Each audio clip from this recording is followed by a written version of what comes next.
بسم اللہ الرحمن الرحیم۔ السلام علیکم کلاس 9۔ آج آپ نے جو ہے وہ دوسرا سبق پڑھنا ہے اور اس سبق کا نام ہے امید کی خوشی۔ اس کے مصنف ہیں سر سید احمد خان۔ ٹھیک ہے، سب سے پہلے سر سید احمد خان کا تھوڑا سا تعارف پڑھیں گے۔ ٹھیک ہے، آپ جو ہیں 1817 میں پیدا ہوئے اور آپ کی وفات جو ہوئی وہ 1898 میں ہوئی۔ ٹھیک ہے، سر سید احمد خان دہلی میں پیدا ہوئے اور آپ کے والد کا نام محمد متقی تھا۔ آپ نے ابتدائی تعلیم جو ہے وہ مدرسے میں حاصل کی، اس کے بعد قرآن اور حدیث اور فقہ کی تعلیم حاصل کی۔ اس کے بعد جو ہے وہ منصفی کا امتحان پاس کیا، یعنی کہ آپ جو ہے جج کا امتحان پاس کیا آپ نے اور جج کے عہدے پر پہنچ گئے۔ آپ نے اپنی ادبی زندگی کا آغاز اپنے اخبار سید الاخبار سے کیا۔ مسلمانوں کی اصلاح کے لیے آپ نے ایک رسالہ تہذیب الاخلاق نکالا اور اس کے علاوہ آپ نے مسلمانوں کی تعلیم اور ترقی کے لیے ایک اسکول قائم کیا علی گڑھ میں، جو کہ ترقی کرتے کرتے علی گڑھ یونیورسٹی بن گیا اور آج بھی موجود ہے اور اس سے بہت سے لوگ جو ہیں وہ مستفید ہو رہے ہیں۔ سر سید احمد خان ایک بلند پائے نثر نگار، خبر نویس اور عالم تھے۔ آخری مغل بادشاہ بہادر شاہ ظفر نے آپ کو جواد الدولہ اور عارف جنگ کے خطابات دیے۔ ٹھیک ہے، اب یہاں پہ جو ہے وہ آپ کا سبق شروع ہو رہا ہے امید کی خوشی۔ امید کیا ہے؟ امید کہتے ہیں آس کو، یعنی کہ انسان کو کوئی امید آس ہوتی ہے کہ میرے ساتھ جو ہے وہ کچھ اچھا ہوگا۔ ایک امید ہی ہوتی ہے جو انسان کے دل میں ہوتی ہے، جس سے وہ زندگی میں کبھی مایوس نہیں ہوتا اور یہ امید اسے بہت آگے لے کے جاتی ہے۔ ٹھیک ہے، یہاں پہ جو آپ کا سبق شروع ہو رہا ہے وہ اس طرح سے ہے: اے آسمانوں کی روشنی اور اے نا امید دلوں کی تسلی۔ امید یعنی امید کو کہا جا رہا ہے تیرے ہی شاداب اور سرسبز باغ سے ہر ایک محبت کا پھل ملتا ہے، تیرے ہی پاس ہر درد کی دوا ہے، تجھی سے ہر رنج میں آسودگی ہے۔ کیا کہتے ہیں کہ یہ جو امید ہوتی ہے یہی انسان کو آگے بڑھنے میں مدد دیتی ہے، انسان کی مایوسی کو ختم کرتی ہے اور انسان جو ہے اپنے اچھے وقت کی امید میں آگے بڑھتا جاتا ہے۔ اور اگر اس طرح سے کہ کوئی مسافر ہے جنگل میں بھٹکتا جا رہا ہے تو کیا ہوتا ہے کہ اسے یہ امید ہوتی ہے کہ اسے کبھی نہ کبھی اسے اپنی منزل ملے گی یا وہ جہاں جانا چاہتا ہے وہ وہاں پہنچ جائے گا۔ اس کے بعد کہتے ہیں کہ دیکھ نادان بے بس بچہ گہوارے میں سوتا ہے، اس کی مصیبت زدہ ماں اپنے دھندے میں لگی ہوئی۔ کیا ہے کہ ایک چھوٹا بچہ جو ہے جب وہ بہت چھوٹا ہوتا ہے اور وہ جھولے میں سو رہا ہوتا ہے اور اس کی ماں اپنے اپنے کاموں میں مصروف ہوتی ہے تو وہ کیا کرتی ہے، اپنے گھر کے کام کرنے کے ساتھ ساتھ اس بچے کے جھولے کی یا گہوارے کی ڈوری بھی ہلاتی رہتی ہے اور ساتھ ساتھ بچے کو اپنی زبان میں لوری بھی سناتی رہتی ہے تاکہ وہ بچہ جو ہے وہ روئے نہ۔ ٹھیک ہے، اب وہ لوری جو وہ کن الفاظ میں سناتی ہے کہ سو رے میرے بچے سو رے، اے اپنے باپ کی مورت اور میرے دل کی ٹھنڈک سو رے، اے میرے دل کی کوپل سو رے، بڑھ اور پھل پھول تجھ کو پر کبھی خزاں نہ آئے، تیری ٹہنی میں کوئی کبھی خار نہ ٹوٹے، کوئی کٹھن گھڑی تجھ کو نہ آوے، کوئی مصیبت جو تیرے ماں باپ نے بھگتی تو نہ دیکھے۔ ٹھیک ہے نا، وہ یہ اپنے بچے کو جو ہے وہ آس اور امید دلاتی ہے کہ میرے بچے تم سو جاؤ اور وہ مشکلات اور پریشانیاں جو تمہارے ماں باپ کی زندگی میں آئیں وہ کبھی بھی تمہاری زندگی میں نہ ہو۔ تم میری آنکھوں کے نور ہو اور تیرا جو چہرہ میں دیکھتی ہوں تو مجھے بہت خوشی ہوتی ہے اور تجھے دیکھ دیکھ کر ہمارے دل کو تسلی ہوتی ہے کہ ایک دن جو ہے تو بڑا ہوگا اور اس گھر کا اجالا جو ہے وہ تجھ سے پھیلے گا اور یہ گھر جو ہے وہ بھرا پورا ہوگا۔ پھر وہ آگے کہتے ہیں اے ہماری امید کے پودے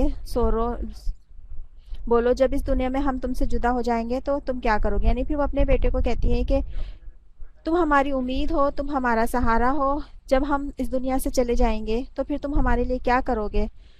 تم ہم سے پوچھو گے کہ یہ کیا ہوا، ہم کچھ نہیں بولیں گے، تم رو گے لیکن ہمیں تم پر کوئی رحم نہ آئے گا۔ ٹھیک ہے، تم ہمارے ڈھیر پر آ کر ہماری روح کو خوشی دو گے۔ ڈھیر کا یہاں مطلب ہے کہ تم ہماری قبر پہ آ کے فاتحہ پڑھو گے تو ہمیں اس سے بہت خوشی ہوگی، ہماری روح جو ہے خوش ہوگی۔ ہم نہ ہوں گے اور تم ہماری یادگار میں آنسو بہاؤ گے۔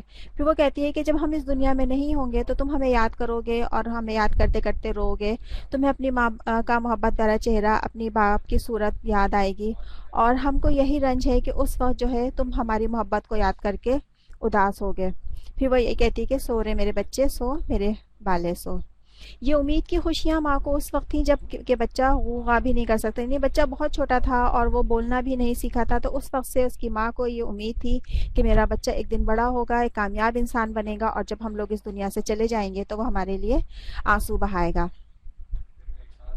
پھر اس کے بعد کہتی ہے اماں جو پھر وہ ماں اپنی معصوم ہنسی سے اپنی ماں کے دل کو شاد کرنے لگا، اماں اماں کہنا سیکھا، اس کی پیاری آواز ادھورے لفظوں میں اس کی ماں کے کان میں پہنچنے لگی۔ پھر کیا ہوا کہ جب وہ بچہ ذرا بڑا ہوتا ہے تو وہ ماں ماں کہنا شروع کرتا ہے اور ادھورے الفاظ بولتا ہے، تو اس کی ماں جو ہے اس کے کانوں میں اس کی جب آواز جاتی ہے تو وہ بہت خوش ہوتی ہے اور اس کے دل میں اس کی محبت بڑھتی ہے۔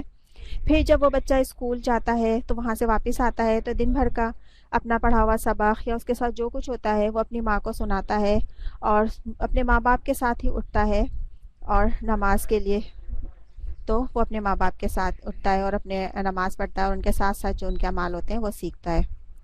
پھر وہ اس کے جو چھوٹا بچہ ہوتا ہے اس کے دل میں جو خیالات ہوتے ہیں وہ بہت ہی بے ریا ہوتے ہیں، یعنی ہر برائی سے پاک ہوتا ہے، اور اس کے ماں باپ جو ہیں وہ اس کی خوشی کو دیکھ کر بہت خوش ہوتے ہیں۔ پھر آخر میں کہتے ہیں کہ دیکھ وہ بے گناہ قیدی اندھیرے کنویں میں 7 تہہ خانوں میں بندے۔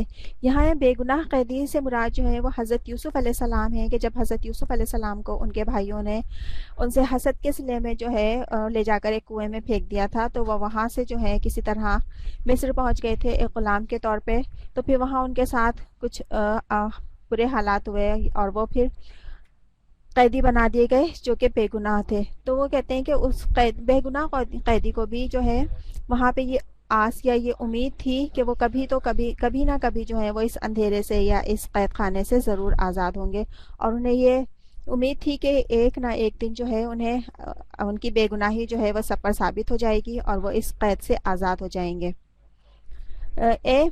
پھر اس وقت کوئی اس کا ساتھی نہیں ہے مگر اے ہمیشہ زندہ رہنے والی امید، تجھی میں اس کی خوشی ہے، یعنی کہ سب کو یہ امید ہوتی ہے کہ اس کا جیسا بھی وقت ہے جو بھی ہے وہ کبھی نہ کبھی جو ہے اچھے وقت میں تبدیل ہوگا۔ جی اسٹوڈنٹس، یہ تو آپ کے جو ہے وہ وضاحت ہے اور آپ کا کام جو ہے وہ دوسرے فولڈر میں اپلوڈ کر دیا جائے گا۔ سب سے پہلے یہاں اس سبق کا خلاصہ ہے، ٹھیک ہے۔ یہ سبق امید کی خوشی سر سید احمد خان کے رسالے تہذیب الاخلاق کے مضامین میں شامل ہے۔ سر سید ایک بلند پایہ نثر نگار، اخبار نویس اور عالم تھے۔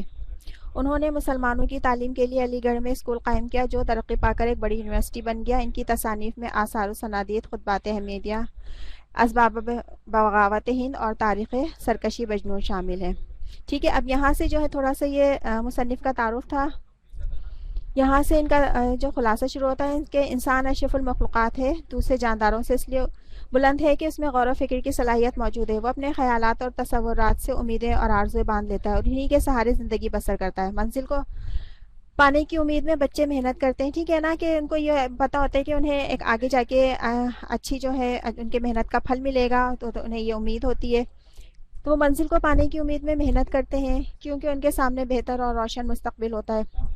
اگر محنت نہ کریں تو کچھ حاصل نہیں ہوتا۔ یہ امید ہی ہوتی ہے کہ جب ایک ایک کر کے حاصل ہوتی ہیں تو انسان کی خوشی کا کوئی ٹھکانہ نہیں ہوتا، یعنی انسان کو جو جو امیدیں ہوتی ہیں کہ میں زندگی میں کامیاب ہوں گا، مجھے جو جو کچھ حاصل ہوگا، وہ پہلے امید لگا کے رکھتا ہے، پھر جب وہ امیدیں اس کی پوری ہوتی ہیں تو وہ بہت خوش ہوتا ہے۔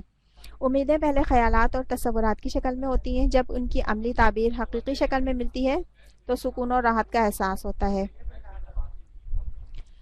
یہ امید ہی ہوتی ہے جو انہونی کو ممکن بنا دیتی ہے، یعنی کہ انسان کو امید ہوتی ہے کہ میرے ساتھ یہ اچھا ہونے والا ہے، تو کبھی ایسا ہوتا ہے کہ ناممکن انہونی ہوگی جو ہے وہ ممکن ہو جاتی ہے۔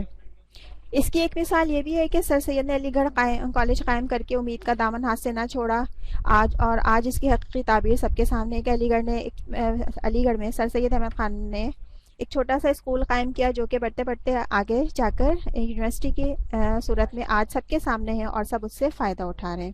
جی یہ تو آپ کا سبق کا خلاصہ تھا اور اس کے بعد سوال جواب ہیں، ٹھیک ہے نا۔ دیکھیے مندرجہ ذیل سوالات کے جوابات تحریر کیجیے۔ سوال نمبر 1 ہے، مصنف نے امید کو خوشی کیوں قرار دیا ہے؟ تو انسان اپنے دل میں امید قائم رکھتا ہے تو اسے ایسا لگتا ہے کہ ہر درد کی دوا ممکن ہے، اس سے ہر غم دور ہو جاتا ہے، بھٹکے ہوئے مسافروں کو منزل مل جاتی ہے، مردہ خیالات پھر سے زندہ ہونے لگتے ہیں اور تمام فکریں بھی دور ہو جاتی ہیں۔ جو خوشیاں خوابوں اور تصورات میں ہوتی ہیں حقیقت کا روپ دھار لیتی ہیں، یعنی انسان جو سوچتا ہے کہ میرے ساتھ کبھی اچھا ہوگا، اسے یہ امید ہوتی ہے، اور جب امید پہ وہ پورا اترتا ہے، اسے اس کی خوشیاں ملتی ہیں تو اسے بہت خوشی ہوتی ہے۔ دوسرا سوال ہے ماں بچے کو کیا لوری دیتی ہے؟ اس کا جواب ہے ماں گھر کے کاموں کے ساتھ ساتھ بچے کے گہوارے کی ڈوری بھی لاتی ہے اور لوری دیتی ہے۔